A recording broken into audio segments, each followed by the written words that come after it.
자, 여태까지 우리가 뭐에 대해서 배워봤고, 재무상태표에 대해서 배워봤고, 자, 이제 두 번째, 뭐를 배워볼 거라는 거예요? 손익계산서라는 걸 배워볼 거예요.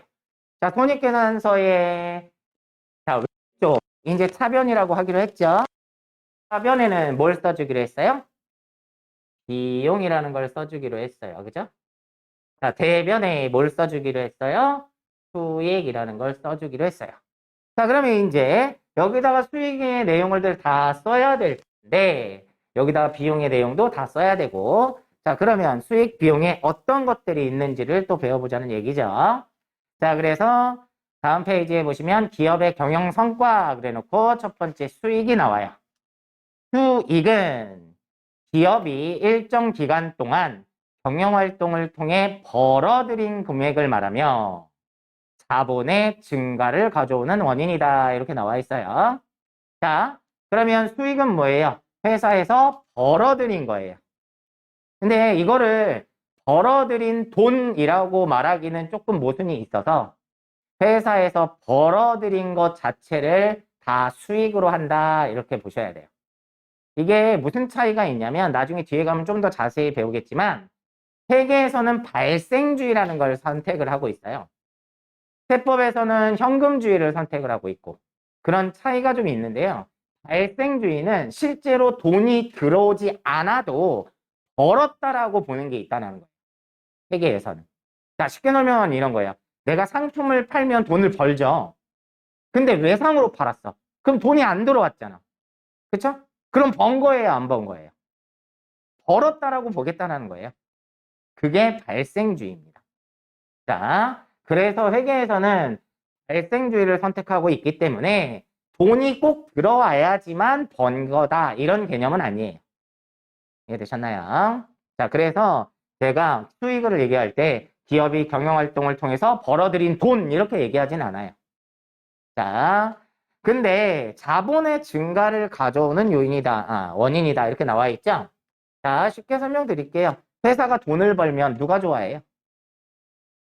자, 개인 회사에서, 개인 기업이라고 보고 회사에서 돈을 벌면 누가 좋아해요? 사장이 좋아하겠죠. 왜? 왜요? 자기 돈이 늘어나니까. 그러면 수익은 자본의 증가를 가져온다는 얘기예요. 되셨나요? 근데 반대로, 자, 그 짠돌이 사장님들, 그런 사장님들 많죠. 예전에, TV에 안녕하세요? 거기에 이제 짠돌이 사장님이 나왔는데, 이게 너무 짠돌이라고 그러면서 이제 막 얘기하는 게 나오는데, 녹차를 타먹으면, 녹차 티백으로 타먹잖아요. 그 티백을 타먹으면, 티백을 최소한 3번 먹어야 된대요. 한 번 먹고 버리면 뭐라 한대요. 그 다음에 어디죠? 그 각을 점심 먹고 양치하고 이제 각을 하라고 각을 갖다 놓는데 이 각을도 물하고 1대1 비율로 섞어서 해야 된대요. 그 정도로 회사에 그런 것들을 아끼는 거예요. 왜 아끼는 거죠, 그러면? 사장들은 그런 걸 왜 아끼는 거예요? 돈이 나가니까. 그죠?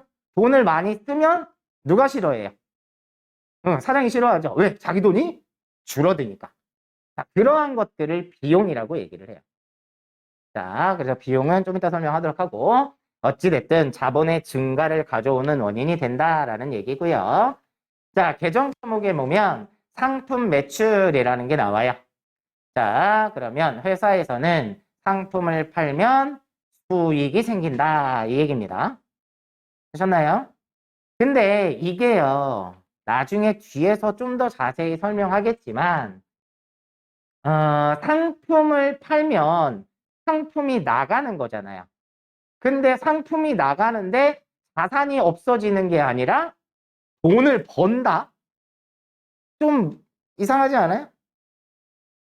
그런 생각까지 아직 안 해보셨죠? 이런 경우가 있어요. 어떤 회사들은 이게 기록하는 방식의 차이가 있거든요. 근데 어떤 회사는 하나만 팔아도 이익이 굉장히 많이 나는 회사들이 있어요. 예를 들면 대표적인 게 이제 금은방 같은 데거든요.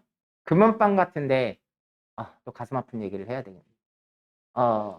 예전에 여자친구랑 커플링을 했어요. 여자친구랑 커플링을 했는데 둘이서 커플링이니까 두 개에 대략 한 60만 원 정도 주고 했거든요. 14K. 14K인데 진짜 비싸더라고요. 그래서 14K로 그러니까 남자께 좀 더 두껍긴 해요, 항상. 그럼 남자께 좀 더 두꺼우니까 내게 한 대략 35만 원이라고 보는 거야. 대략. 근데 헤어졌어. 그럼 어떻게 해야 돼? 근데 이거 아깝더라고, 버리기가. 그래서 다시 금은방에 갔어. 내가 샀던 데에 갔어요. 가가지고 이거를 팔았어요. 얼마 주게요? 10만 원이요? 그렇게 많이 받으면 좋게? 3만 원 받았어요. 3만 원. 얘네가 그래서 내가 물어봤죠. 이거 살 때 커플링으로 60만 원 주고 산 건데 이거 너무하지 않냐? 그랬더니 실제로 얘네가 받는 건 금값만 줘요. 우리한테. 나머지는 다 뭐예요? 세공비예요. 세공비. 그래서 금은방은 세공해서 판매하는 거기 때문에 세공비가 더 많이 들어가요. 그러니까 실제 금값은 얼마 안 돼요. 그래서 3만 원. 그러면 얘는 나한테 3만 원짜리를 35만 원에 팔았다는 얘기잖아. 그러면 얘네가 이처럼 하나를 팔아도 많이 남는 업종들은요, 장부에 기장하는 방식이 좀 달라요.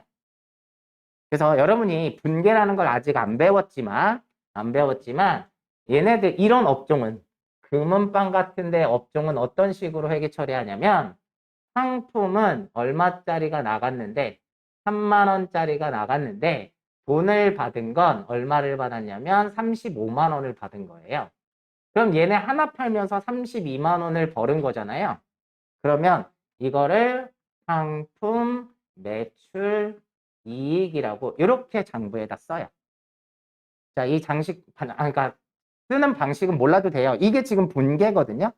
이 분계를 여러분이 배울 건데 지금은 그거 신경 쓰지 마세요. 얘네는 하나만 팔아도 이익이 많이 나기 때문에 장부를 작성할 때 이런 식으로 많이 써요. 근데 마트에 가서 새우깡을 팔잖아요. 그럼 새우깡 하나 팔면 얼마 안 남아요. 근데 이렇게 하나를 팔아도 얼마 남지도 않는 애들이 매일매일 예를 들어서 자 새우깡을 850원에 사다가 1,000원에 파는 거예요. 그럼 얘 하나 파는데 150원밖에 안 남잖아요. 그쵸? 근데 이런 것들을 매번 하나 팔 때마다 쓰기가 너무 귀찮은 거야. 그래서 이런 업종들은 어떻게 하냐면 얘를 상품이 나갔다라고 안 해요. 그냥 벌었다. 상품 매출이라고 1,000원 벌었다. 이렇게 표시를 해요.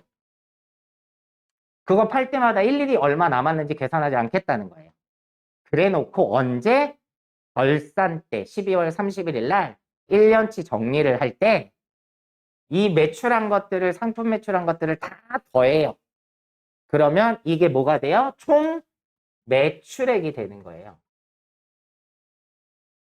여기에서 내가 상품을 사온 가격을 빼주면 돼요. 한 물건에 한 상품의 사온 가격. 그걸 뭐라고 얘기하냐면 매출 원가라고 얘기를 해요. 그러면 뭐가 나오게 돼요? 매출로 생긴 매출 총이익이 나오게 됩니다. 이런 식으로 계산을 한다는 거예요. 근데 우리가 지금 자격증 시험에서 다루는 것들이 주로 이런 회사들이라는 거예요. 그래서 우리는 이제 여러분이 기억하셔야 될 건 이제부터는 상품을 팔면 뭐가 생긴다? 수익이 생긴다. 이렇게 기억을 하시면 됩니다. 되셨나요? 자, 그래서 상품 매출은 상품을 판매한 금액을 상품 매출로 쓴다는 얘기죠. 다음 두 번째, 이자 수익이라는 게 있어요. 자, 이자 수익. 말 그대로 이자를 벌은 거예요. 이자를 벌은 거. 그래서 이자는 뭐 여러 가지 종류가 있을 수 있겠죠. 예를 들면 내가 통장에다가 돈을 넣어놔도 이자가 붙을 거고, 그죠? 친구한테 돈을 빌려주고 이자를 받을 수도 있는 거고, 그죠? 이런 걸 이자를 벌면 이자 수익이라고 한다는 거예요. 간단한 내용이고요. 그러면 이자를 반대로 내가 돈을 빌려서 써요. 그럼 이자를 줘야 되겠죠? 그럼 이자를 주는 건 뭐라고 얘기해요? 이자 비용이라고 한다는 거예요. 어려운 말 아니죠? 다음 아까 또 설명한 내용이 나오네요. 임대료라고 나오죠? 자, 임대료 뭐예요? 건물이나 토지 같은 걸 빌려주고 사용료를 받은 걸 임대료라고 얘기를 합니다. 다음, 단기매매증권 처분이익이라는 게 나와요. 자, 어제 우리 단기매매증권 배웠죠? 단기간의 시세 차익을 목적으로 주식이나 사채, 채권을 사는 경우에요. 근데 내가 어제 주식을 1,000원 주고 샀어. 근데 오늘 2,000원으로 오른 거야. 그래서 팔았어요. 그럼 1,000원이 남았죠. 이게 뭐라는 거예요? 단기매매증권 처분이익이라는 거예요. 되셨나요? 근데 내가 어제 1,000원 주고 샀는데 오늘 400원으로 떨어진 거야. 그럼 600원 손해봤죠? 이런 경우는 뭐라고 해요, 그러면? 단기매매증권 처분 손실이라고 한다는 거예요. 이해되셨나요? 자, 그 다음에 수수료 수익이라는 게 나와요. 수수료를 벌면 수수료 수익이라고 얘기를 해요. 수수료는 여러분 수수료 왜 주는 거예요? 이걸 이해하시는 게 좀 편해요. 자, 수수료는요, 원래는 내가 해야 되는데 내 대신에 다른 사람이 해주면 그걸 수수료라고 얘기를 하는 거예요. 그래서 여러분들 은행 가서 돈 찾아보셨어요? 은행 가서? 은행에 직접 가서 돈을 찾으려면 어떻게 해야 돼요? 은행에 가서 통장이랑 들고 거기 출금표 작성을 해서 출금표에다 도장을 찍든 사인을 하든 번호표 뽑아서 기다렸다가 번호가 되면 갖다 주면 돈 찾아서 주죠. 근데 이 수고를 누가 대신해 줄 수 있냐면 CD기라고 알고 있죠? ATM기. 얘가 그 수고를 다 대신해 주는 거예요. 그래서 CD기에서 돈 찾으면 뭐가 발생해요? 수수료가 발생하는 거예요. 그래서 내가 할 일을 누군가 대신해 준다. 그러면 주는 게 수수료예요. 여러분들 공인중개사 집 구할 때 공인중개사 사무소, 그죠? 옛날엔 복덕방 그랬어요. 복덕방. 이 매는 명칭이 많이 바뀌었어요. 복덕방이었다가 부동산이었다가 지금은 공인중개사라고 얘기하죠. 얘네는 왜 뭘 받아서 사는 거예요? 그 수수료 받는 거죠. 집을 팔고 싶은 사람이 있고 집을 사고 싶은 사람이 있는 거예요. 근데 집을 팔고 싶은 사람이 집을 팔아야 되는데 팔 방법이 없잖아. 그럼 동네마다 다니면서 우리 집 팔아요, 집 팔아요 이러고 다닐 수는 없잖아. 그걸 누가 대신해 주는 거예요? 공인중개사 사무실에서 대신해 주는 거예요. 그러니까 수수료를 주는 거고. 되셨나요? 예전에 시험 문제 나온 것 중에는 그런 거 있어요. 여러분 그 세콤이나 이런 거 있죠. 건물 그 뭐 하는 거죠? 이게 보안 관리. 얘네도 돈을 지불을 하죠, 다달이. 그것도 수수료예요. 원래는 우리가 지켜야 되는데 걔네가 대신해 주는 거죠. 그래서 수수료는 그렇게 기억을 하시는 게 편해요. 내가 할 일을 다른 사람이 대신해 주면 그걸 수수료라고 한다. 그래서 수수료를 받으면 수수료 수익, 수수료를 주면 수수료 비용 이렇게 얘기한다는 거예요. 되셨나요? 자, 그 다음에 유형자산 처분이익이라는 게 나오는데 자, 얘는 유형자산, 우리 아까 자산 종류 중에 배웠죠. 영업활동에 사용하려고 가지고 있는 형태가 있는 자산. 그래서 대표적인 게 이런 컴퓨터라든지, 그죠? 이런 것들이 유형자산이었는데, 자, 내가 이거 컴퓨터를 사서 쓰고 있다가 쓸모가 없어진 거야. 그래서 이거를 처분을 했어. 그랬을 때 내가 이거를 1,000원에 팔면 되는데 2,000원에 팔았어요. 그러면 1,000원이 남았죠? 그런 걸 유형자산 처분이익이라고 해요. 좀 더 자세한 내용은 뒤에 가서 이제 감가상각이라는 것도 배워야 되고 거기에 이제 장부가액이라는 것도 배워야 돼요. 그걸 정확하게 배워야 알 수 있는 내용인데 여러분이 지금 일단 여기서 기억을 하실 거는 장부가액보다 비싸게 팔면 이익이 생긴다. 좀 더 자세한 내용은 뒤에서 배우도록 할게요. 자, 그러면 유형자산 처분 이익이 있으면 유형자산 처분 손실도 있을 수 있겠죠. 그죠? 장부가액보다 싸게 팔았을 때. 자, 그때는 유형자산 처분 손실이라고 한다. 자, 그 다음에 밑에 잡이익이라는 게 나와요. 잡다한 이익이라고 보시면 돼요. 영업활동하고 관계없이 벌어지는 거예요. 예를 들면, 자, 저희 학원은 어떻게 돈을 버는 거죠? 수업을 해서 돈을 버는 거잖아요. 이건 가끔 그런 얘기해요. 자, 휴대폰 매장에서는 뭘 팔죠? 휴대폰을 팔아요. 저희 학원에서는 뭘 팔아요? 날 팔아요. 그죠? 날 팔아서 돈을 벌고 있는 거야. 자, 그런데 수업을 해서 돈을 벌고 있는데 저희 학원에 이제 출판사에서 저희 학원에다 책을 보내줘요. 새로 나온 책이 있으면 저희한테 보내줘요. 이거 검토해 보시고 사용하려면 사용하세요. 이런 식으로 견본을 보내주거든요. 근데 이게 출판사가 여러 군데 있다 보니까 이 견본이 이제 1년이 지나면 굉장히 많이 쌓여요. 이게 쓸모가 없어지잖아. 그러면 이걸 어떻게 해요? 고물상에 팔아. 예전에 한번 팔은 적이 있는데 돈이 얼마 안 돼서 지금은 그냥 바깥에 내놓으면 할머니, 할아버지들이 가져가죠. 지금은 가져가는데 옛날에는 책이 좀 너무 많아서 이거를 고물상에다 전화를 해갖고 차를 가져오라고 했어요. 그래서 차에다가 다 실어가지고 보낸 적이 있거든요. 그렇게 해서 팔았는데 진짜 얼마 안 되더라고요. 몇만 원밖에 안 주더라고요. 그래서 열심히 팔았는데 직원들에서 이거 책 처음에 그렇게 얘기를 한 거죠. 이거 책 팔아서 그냥 소주나 한 잔 먹자 이렇게 얘기를 했거든요. 소주 값이 더 나왔네. 그거보다 그런 적이 있어요. 그러면 우리 학원의 입장에서는 이 책을 고물상에 팔아서 돈을 벌었잖아요. 그럼 영업활동하고 관계가 없죠. 이런 것들을 뭐라고 얘기한다는 거예요? 자비이익이라고 얘기를 하는 거예요. 영업활동하고 관계없이 벌어지는 사소한 이익을 잡이익이라고 합니다. 되셨나요? 자, 뭐 그런 것도 있어요. 뭐 길거리 지나가다가 내가 돈을 주셨다. 그러면 이익. 여러분들은 뭐라고 얘기해요? 이득 이렇게 얘기하죠. 답이. 자, 마찬가지로 수익은 이거 말고도 더 많은 내용이 있기는 한데 간단하게 이 정도 보시면 되고요. 그 다음에 비용이 나와요. 자, 비용은 자 내용 보시면 기업이 수익을 얻기 위해 자 중요한 말입니다. 이 말이 중요해요. 수익을 얻기 위해 일정 기간 동안 지출한 금액을 말하며 자본의 감소를 가지고 오는 원인이다. 여러분들이 비용은요. 자, 나중에 뒤에 가면 또 자세히 설명을 하겠지만 비용이라는 게 있고요. 손실이라는 게 있어요.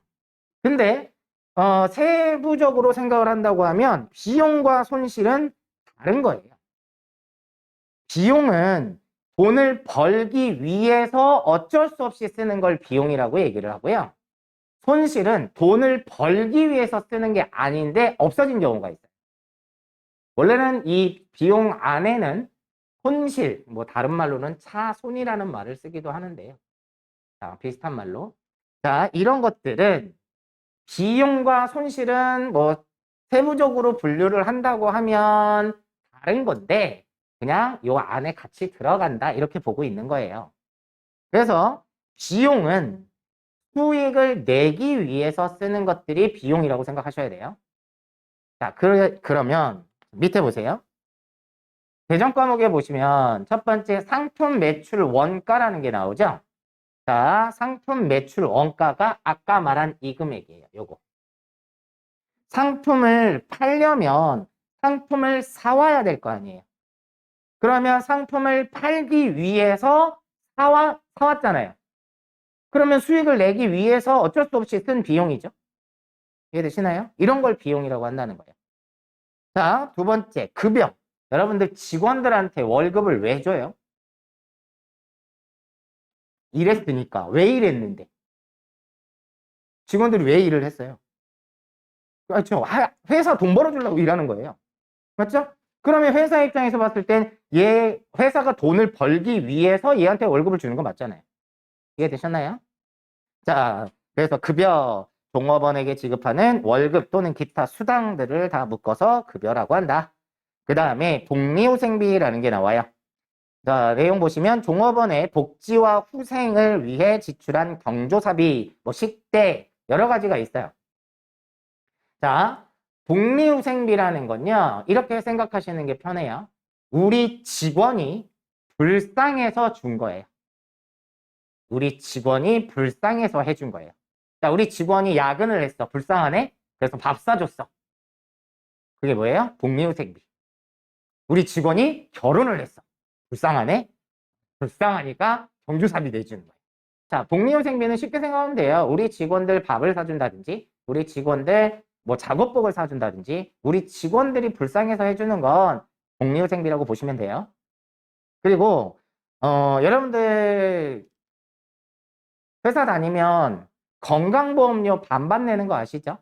회사에서 반을 내주고 본인이 반을 내거든요. 그럼 회사 부담분 건강보험료는요, 복리후생비로 처리합니다. 왜? 불쌍하잖아요. 아프면 불쌍하니까 병원 가라는 거예요. 이해되셨나요? 뭐 참고로 얘기를 하면 국민연금도 반반 내죠. 국민연금은 세금과 공과로 해요. 국민연금은 회사 부담분은 세금과 공과라는 걸로 처리를 하고 있습니다. 참고로만 알아두시라는 거고, 밑에 나오니까 이제. 자, 그래서 복리후생비는 종업원의 복지와 후생을 위해 지출된 경조사비, 식대, 뭐 작업복 이런 것들을 얘기합니다. 자, 다음 여비교통비라는 게 나와요. 여비가 뭐의 줄임말이죠? 여러분들 어디 갈 때 여비가 든다고 얘기하잖아요. 그죠? 여비, 여행비 같은 뜻으로 보시면 돼요. 그러니까 어디 가면서 발생되는 비용을 여비라고 얘기를 하고 뭐 합쳐서 그냥 여비, 교통비 이렇게 부르는 거예요. 그래서 우리 직원들이 출장을 가잖아요. 그럼 출장 가서 쓴 돈을 다 뭘로 처리하고 있어요? 여비, 교통비로 쓰고 있는 거예요. 이해되셨나요? 자격증 시험 문제 가장 많이 나오는 내용이 직원이 출장 가서 밥 먹고 잠자고 이런 거 있죠? 그런 거 여비교통비로 처리한다. 이게 시험에 제일 자주 나오는 편이에요. 자, 그 다음에 접대비. 자, 우리 직원이 아까 불쌍해서 해주는 비용이 뭐라고요? 복리후생비. 남의 직원이 불쌍해서 해주는 걸 접대비 이렇게 생각하시면 돼요. 남의 직원이 결혼을 했어. 그죠? 남의 회사 직원이 결혼을 했어. 불쌍하잖아. 그래서 경조사비 내준 거예요. 자, 그래서 또 그런 게 있어요. 거래처 직원이 우리 회사에 온 거야. 근데 밥을 못 먹었대. 불쌍해서 밥 사줬어. 뭐예요? 접대비예요. 자, 그 다음에 통신비. 영업활동과 관련하여 지출한 전화요금, 인터넷 사용료, 우편요금. 자, 통신이라는 게 뭐예요? 통신이라는 건 뭔가를 주고받아야 돼요. 예를 들어 전화통화를 하면 나 혼자 떠들지 않잖아요. 그죠? 그 다음에 인터넷을 사용하면 내가 데이터를 요청을 하고 걔네가 데이터를 나한테 보내주는 형식이죠. 그러니까 주고받는 형태예요. 그래서 통신비는 뭔가 데이터를 주고받는 거 형태로 보시면 되고 그 다음에 수도 광열비 이렇게 나와 있어요. 수도요금하고 빛을 내는 거잖아요. 전기요금, 열, 가스요금, 난방비 이런 거 있죠? 이런 걸 통틀어서 뭐라고 얘기해요? 수도 광열비다 이렇게 얘기를 해요. 되셨나요? 다음 세금과 공과. 이게 뭐의 줄임말이냐면 세금하고 공과금의 줄임말이에요. 세금과 공과금. 그래서 이걸 세금하고 공과금 해서 그냥 세금과 공과 이렇게 얘기를 해요. 말 그대로 세금이나 공과금을 얘기를 하는 거예요. 자, 그래서 회사가 영업활동을 하다 보면 세금을 내야 될 것들이 많죠. 그죠? 자, 그래서 영업활동과 관련하여 지출한 재산세, 자동차세 등 이렇게 보시면 될 것 같아요. 아까 그 얘기 잠깐 했죠? 회사 부담분 국민연금도 뭘로 처리한다고요? 세금과 공과로 처리를 합니다. 시험에 나올 때는 대부분 알려줘요. 다음 임차료. 자, 아까 설명을 드렸죠. 건물이나 토지 등을 빌려 쓰고 발생한 사용료를 내가 주면 임차료라고 얘기를 합니다. 근데 임차료는 여러 가지로 쓰여요. 요즘에는 하지 않고 빌려 쓰는 것들이 되게 많죠. 저희 학원에도 저기 복사기 임차해서 쓰는 거거든요. 한 달에 8만 원씩 내면서. 자, 이런 경우에도 임차료라고 합니다. 단순히 건물이나 토지를 빌려 쓰면서 지급하는 사용료만 임차료라고 하지 않아요. 또 저런 것도 있죠. 요즘엔 자동차도 렌트해서 쓰죠. 그럼 렌트료도 뭘로 하는 거예요? 임차료로 처리하시면 돼요. 그 다음에 리스도 많이 하죠. 요즘에 리스료도 마찬가지로 사용료를 내는 거라서 임차료로 처리를 합니다. 이런 것들을 통틀어서 리스료나 렌트 같은 거 이런 것들도 시험에는 나와요. 근데 대부분 그런 경우에는 임차료로 하세요라고 써서 나와요. 자격증 시험에는. 자, 다음 수선비. 수선비는 말 그대로 고치는 비용이에요. 고치는 비용. 그래서 영업활동과 관련하여 건물, 비품, 기계장치 등의 수리비를 지급했을 때 수선비. 이것도 많이 헷갈리는 게 수선비보다는 여러분들 생각에는 수리비 이게 더 많이 생각이 들죠. 그래서 수선비로 안 하고 수리비로 하는 경우도 있어요. 자, 수선비입니다. 근데 다른 것들은 다 수선비로 처리하는데 차 고치는 건 수선비라고 안 해요. 차를 고치는 건 차량 유지비라고 합니다. 차량 유지비.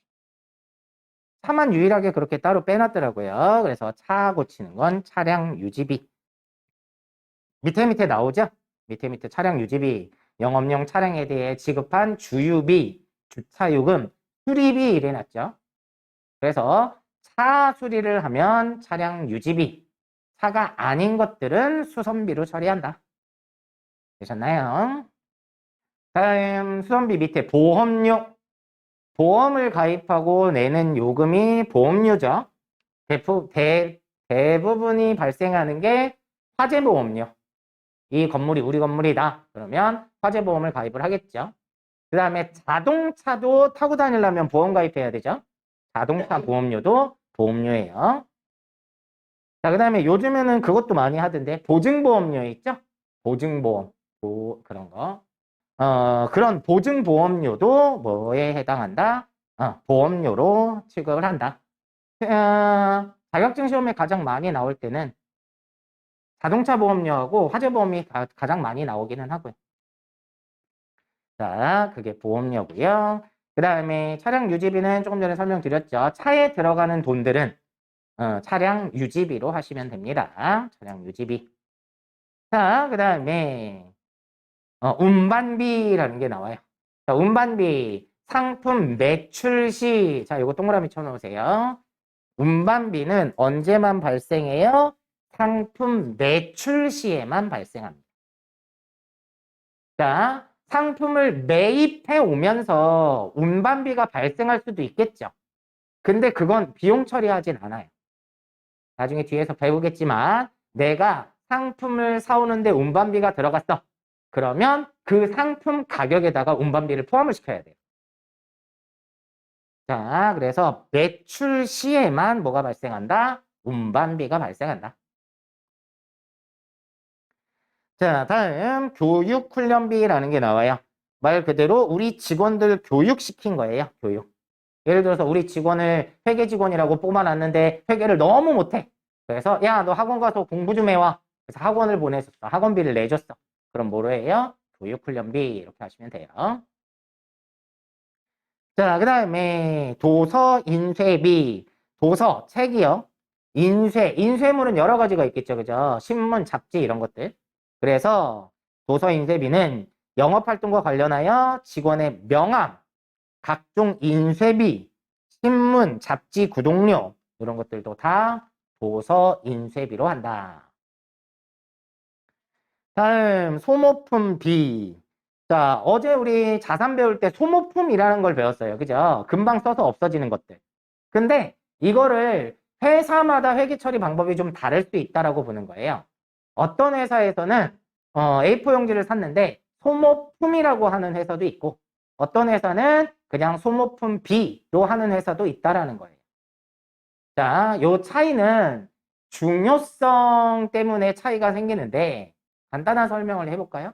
자, 여러분들 저희 학원에서 복사용지를 굉장히 많이 쓰거든요. 프린트를 많이 해주니까. 근데 저의 한 달 매출이 예를 들어서 실제로 그런 게 아니라 예를 들어서 한 달에 3천만 원이에요. 예를 들어서 한 달에 매출액이 3천만 원인데 A4 용지를 많이 쓴다고 해갖고 A4 용지를 아예 많이 좀 사놓자. 그래갖고 2천만 원어치를 A4 용지를 사다 놨어. 그러면 우리의 학원에서 그 A4 용지는 중요해요, 안 중요해요? 중요하죠? 3천만 원을 버는 회사에서 소모품 비용으로 2천만 원을 처리해버리게 되면 이익이 거의 없는 상태가 나오게 될 거예요. 그죠? 그러다 보니까 이런 회사는 소모품이라고 자산으로 보유를 시켜놓는 거예요. 근데 예를 들어서 뭐 LG전자나 뭐 삼성전자나 뭐 이런 큰 회사들은 이제 대량으로 구매를 할 거 아니에요. 그럼 삼성전자에서 A4 용지를 2천만 원어치 샀어. 얘네 입장에서는 이게 중요해요, 안 중요해요? 안 중요하죠. 2천만 원어치 뭐 써봐야 금방 써버릴 거 아니에요. 여러 개 지사나 이런 데서 쓰면. 비용 처리해도 되잖아요. 왜? 매출액이 몇 조인데, 그죠? 그게 중요하겠냐고. 그러니까 이런 회사에서는 그냥 비용 처리해버려. 이럴 수 있다라는 거예요. 그래서 회사마다 처리하는 방법이 조금씩 다를 수 있다라는 겁니다. 자, 그래서 복사용지, 볼펜, 뭐 A4용지, 사무용품 같은 거를 구입하면서 비용 처리할 때는 소모품 B로 해준다. 이 뜻입니다. 다음, 수수료 비용은 아까 설명을 드렸었죠. 수수료를 주면 수수료 비용. 그 다음에 광고 선전비. 말 그대로 광고 홍보를 하기 위한 거예요. 자, 그래서 내용 보시면 영업활동과 관련하여 지급한 TV, 신문 등의 광고 선전 비용. 자, 이것도 조심할 게 하나 있어요. 예전에 시험 문제 한번 나온 적이 있지만 광고 선전비는요. 상품을 판매 촉진을 위해서 홍보를 하는 게 광고 선전비예요. 근데 여러분들 그런 경우들이 있죠. 이번에 회사에서 직원을 뽑아야 되겠어. 그래갖고 뭐 잡코리아나 사람인 같은 데에다가 돈 주고서 홍보를 하기도 하잖아요. 우리 직원 뽑아요 이런 거 올려놓기도 하죠. 그러면 그거는 광고 선전비예요? 아니라는 거예요. 그거는 제품을 팔기 위한 판매 촉진을 위해서 하는 건 아니잖아요. 그러면 그건 뭘로 해야 될까요? 시험 문제 나온 적이 있어요, 이것도. 자, 이럴 땐 뭐라고 해요? 수수료 비용이죠. 내가 직원을 뽑아야 되는데 걔네가 대신 구해주는 거니까 수수료 비용으로 처리를 하시면 됩니다. 다음 밑에 이자 비용 나와요. 자, 이자를 주면 이자 비용이라고 했죠. 그 다음에 단기매매증권 처분 손실이나 유형자산 처분 손실 다 설명을 드렸고 잡손실이 나오네요. 손실은 대부분 영업활동과 관계가 없는 거죠. 그죠? 내가 예를 들어서 금고에다가 돈을 넣어놨는데 다음날 출근해 보니까 도난을 당한 거야. 그럼 이런 걸 잡손실. 직원한테 저기 은행에 이것 입금하고 와 그랬더니 직원이 가다가 날치기를 당했어. 그러면 잡손실. 이해되셨나요? 그런 것들. 그래서 도난이나 분실 등으로 발생되는 것들을 잡손실로 처리한다. 이런 얘기입니다. 자, 그러면 우리가 뭘 작성하기 위해서 지금 손익계산서를 작성하기 위해서 수익과 비용 항목에 대해서 배워본 거예요. 되셨나요? 자, 그럼 다음 페이지 보시면 손익계산서가 나와요. 그래서 자, 일정 기간 동안 기업의 경영 성과, 재무 성과를 나타내는 표이다. 그래놓고 손익계산서 그래놓고 왼쪽에는 회사 이름이 나와 있고 중간에 2020년 1월 1일부터 12월 31일까지 이렇게 써 있죠. 아까 재무상태표에는 어떻게 써 있었어요? 특정한 날, 한 날짜가 써 있었죠. 그죠? 요게 차이가 있다라는 거예요. 그래서 재무상태표는 어제 설명드렸죠. 일정 시점이 되는 거고 손익계산서는 일정 기간이라는 거예요. 자, 그래서 차변에는 뭘 써주고 비용을 써주고 대변에다가 수익을 써주고 있는 거죠. 그런데 자, 수익과 비용이 항상 같을 수는 없잖아요. 그쵸? 예를 들어서 자, 우리 회사에서 수익이 이만큼 난 거예요. 예를 들어서 1,000원의 수익이 1,000원을 벌었어요. 근데 이걸 벌기 위해서 얼마를 썼다? 예를 들어서 700원을 썼다. 그럼 회사에서는 돈을 버는 거죠? 얼마가 남았어요? 300원이 남았죠? 자, 이게 뭐가 되는 거예요? 이익이 되는 거예요.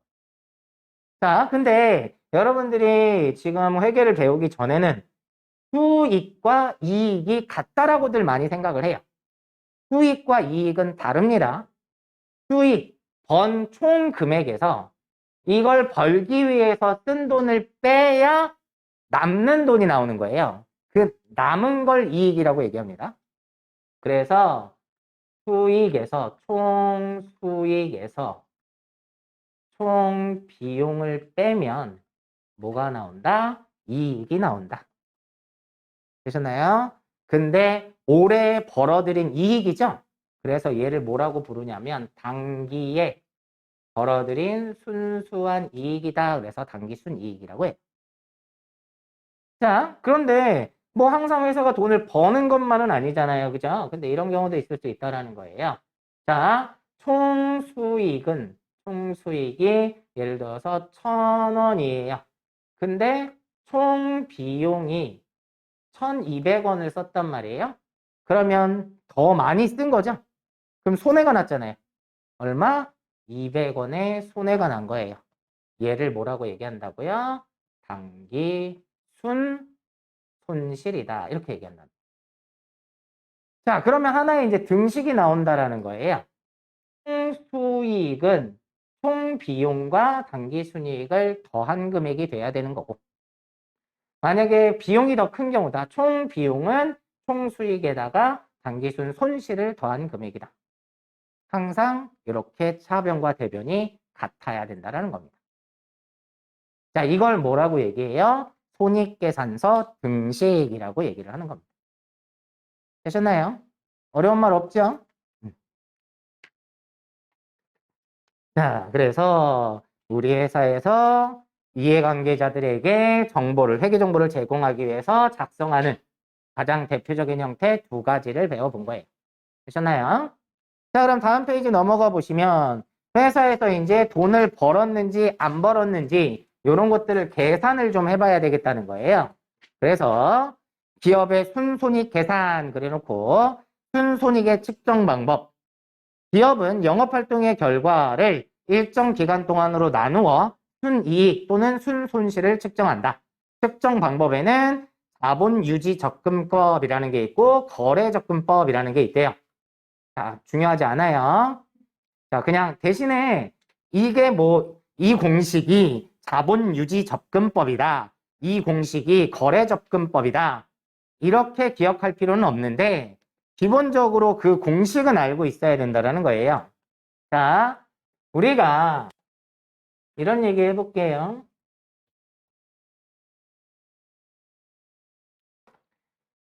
자, 우리가 2020년 1월 1일 날 영업을 시작을 했어요.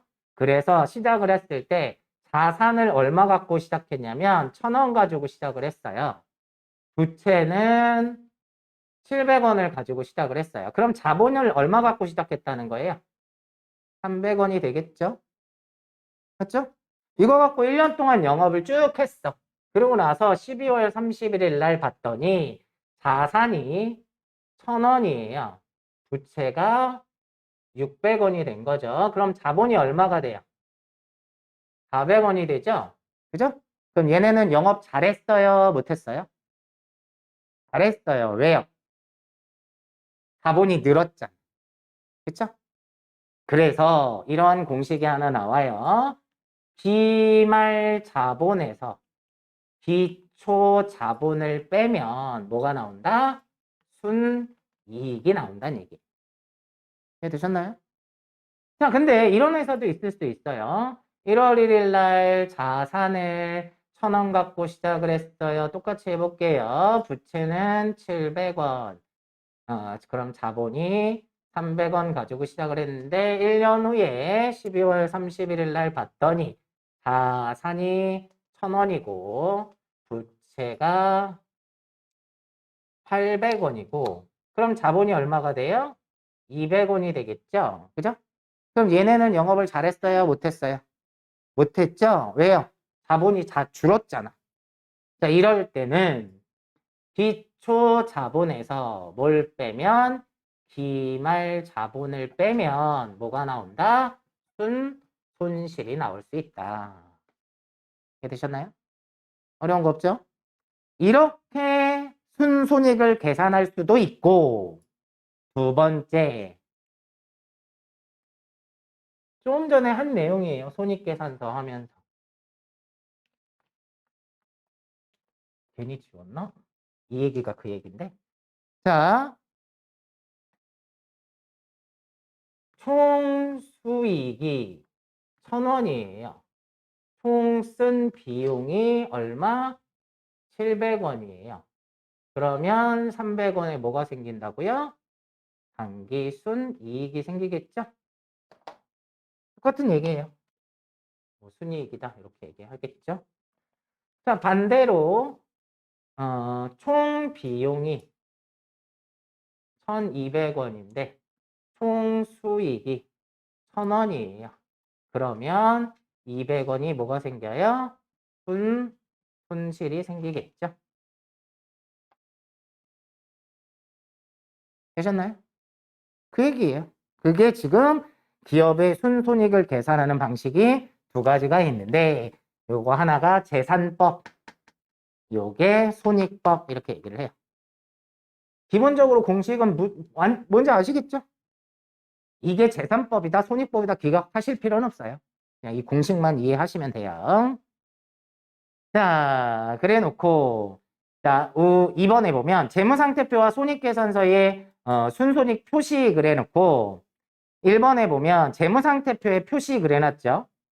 자, 얘는 기말에 12월 31일 날 남아있는 총 자산을 다 써주고 총 부채를 다 써주고 나면 자본금은 이게 거기 25만 원 이렇게 써놨는데 뭘 표시하고 싶었던 거냐면 재무상태표에 표시할 때 자, 우리가 이렇게 요것만 보세요. 요것만 보세요. 재무상태표를 제공을 할 때 공시를 해서 보여줄 때 기초 거 작성해서 보여주고 기말 거 작성해서 보여주지 않아요. 기말 거만 작성을 해서 보여준단 말이에요. 근데 요렇게 써놓으면 회사가 영업활동을 잘했는지 못했는지 알아요? 몰라요? 몰라요. 그래서 자본은 얼마 가지고 시작했어요? 아까 300원 가지고 시작을 했잖아요. 근데 100원을 벌었다. 그래서 순이익 100원. 요렇게 표시를 해줘야 벌었는지 알겠다라는 뜻이에요. 이해되셨나요? 자, 그렇게 표시를 해주면 되고 오른쪽 거 보면은 당기순 손실은 마이너스로 표시해야 되잖아요. 그래서 거기 삼각형으로 표시되어 있죠. 그게 마이너스 표시예요. 그래서 마이너스 5만 원 이렇게 표시를 한다는 얘기입니다. 되셨나요? 그래서 재무상태표에는 항상 자본 밑에다가 당기순이익이면 플러스해서 써주고 손실이면 마이너스해서 표시해준다. 그 뜻이고 자, 손익계산서는 당기순이익일 때랑 손실일 때랑 위치가 다르죠? 이렇게 자, 차변 이익이 나면 차변에다 써주고 그죠? 손실이 나면 대변에 써주고 있다. 근데 우리가 주주들이나 투자자 그러니까 우리가 주주들한테 보고를 할 때요. 재무상태표랑 손익계산서를 같이 제공할 거 아니에요? 근데 재무상태표에서는 이익이라고 하고 손익계산서에는 손실이라고 하고 그럴 수 있을까요? 절대 그런 일은 발생하지 않아요. 그죠? 왜? 같은 회사에서 나온 건데 말이 안 되잖아요. 그래서 맨 밑에 보세요. 재무상태표와 손익계산서의 당기순이익이나 손실의 금액은 항상 일치해야 된다. 자, 얘가 일치할 수밖에 없는 이유가 뭐냐면 자산이 들어오는 이유는 여러 가지가 있을 수 있겠지만 돈을 벌어서 그러니까 이익이 나서 돈이 들어올 수도 있고 그렇죠? 그래서 수익과 비용과 자산부채 자본은 다 연결이 되어 있는 거예요. 다 연결이 되어 있기 때문에 얘는 절대 금액이 다를 수 없다. 아셨나요? 자, 이렇게까지 우리가 지금 전체적인 흐름을 한번 본 거예요.